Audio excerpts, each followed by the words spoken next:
Once a normal, voluptuously beautiful woman, she drove into a nightmare of horror and saw descending from the sky a titanic monster whose fearsome touch became a frightful curse. Hey, it's me, Johnny Jupiter, and today we're going to take a very deep look into horror movies.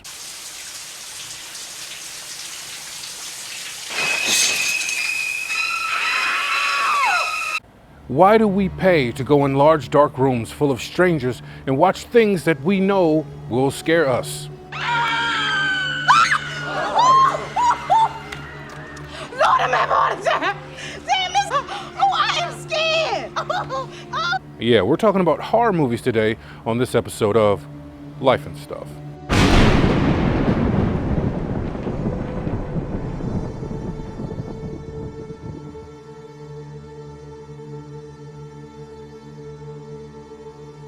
So horror has paradoxical elemental content, and what that means is sometimes things contradict themselves. You think I'm drunk, don't you? All of you! I'm not drunk! I'm not! You've got to believe me! Please. Or they just seem absurd. Like that one idiot in the movie who always suggests that everybody split up. I think we better split up. I think we better split up. I think we should split up. What are we looking for? Clues! Now we'll split up and try to make as much commotion as possible to draw the ghost here. Starting to think that Fred has some kind of issues. Horror movies do a lot of things. And one of the things that horror movies do is justify killing. This is for my son!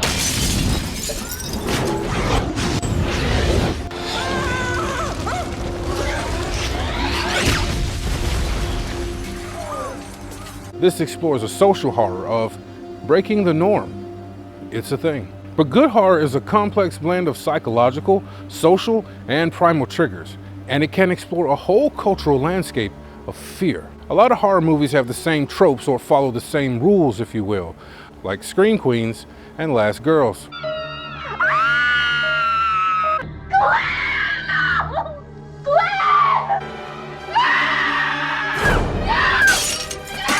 In Alfred Hitchcock's Psycho, Janet Leigh starred as one of Hollywood's first and most formidable scream queens, or a leading actress in a horror film. So it makes sense that her daughter, Jamie Lee Curtis, would also emerge as an iconic scream queen in John Carpenter's 1978 Halloween. Yeah, you know that music. Then we have The Last Girl, which is exactly what it sounds like. She's normally the last surviving character of the film. Other horror movie rules include anyone smoking will die. Cigarettes, pot, anything. In the backseat screaming out loud. Anyone kissing or making out or trying to do more than make out will die.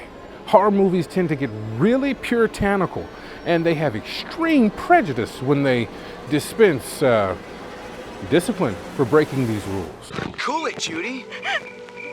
You're safe. Bobby's here.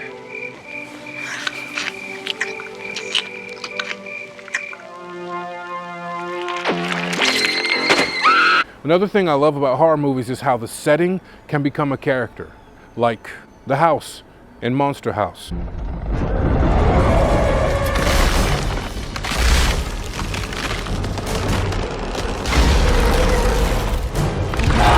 Or the various homes in Paranormal Activity. You're gonna be okay.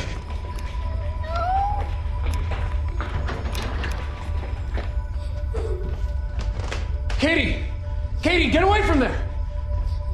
Or the gingerbread house in Hansel and Gretel. Wait, you don't see the connection between horror movies and fairy tales? Don't let your kids watch it! Little Red Riding Hood. A young girl resists the temptations of a wolf, only to be tricked by him and consumed later. A woodsman cuts her out of the wolf's stomach. Suspense, gore, justifiable homicide, plus a subtext that teaches a moral lesson. I can hear what you're saying. You're saying, John, fairy tales don't use such heavy subtext anymore. I beg to differ. Lion King. Disney's Lion King borrows heavily from Shakespeare's horror tragedy Hamlet. Hamlet, or Simba, is visited by the ghost of his father who was murdered by his uncle. who took Hamlet, or Simba's, rightful place on the throne. The dead ghosts of their fathers encouraged them to bring justice to the kingdom and honor their memory. Now, this looks familiar. Where have I seen this before?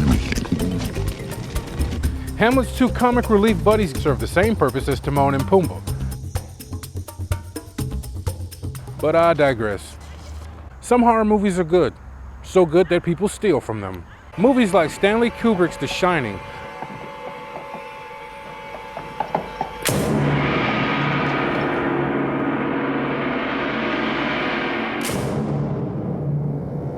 Jack Nicholson and Shelley Duvall are iconic.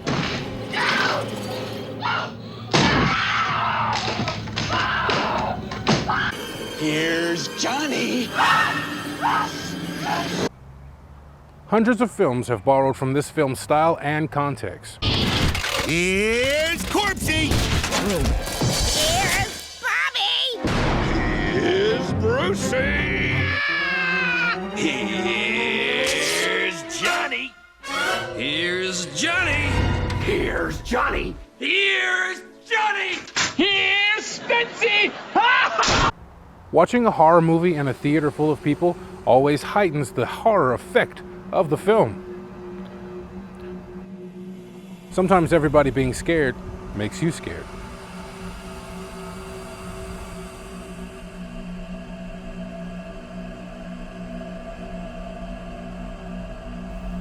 Some people like horror movies, some people don't. Some people don't know what they like. Hopefully you'll never be able to look at The Lion King the same way again. You're welcome. So on that note, I'm going to leave you with a short horror film that we made. Enjoy. See you next time. A lot of people are already dead.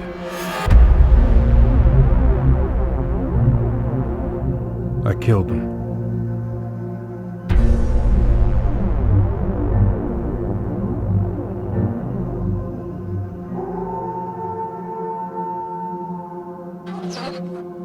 I live in a small town and the body count is starting to add up. But I swear if they come after me or my children,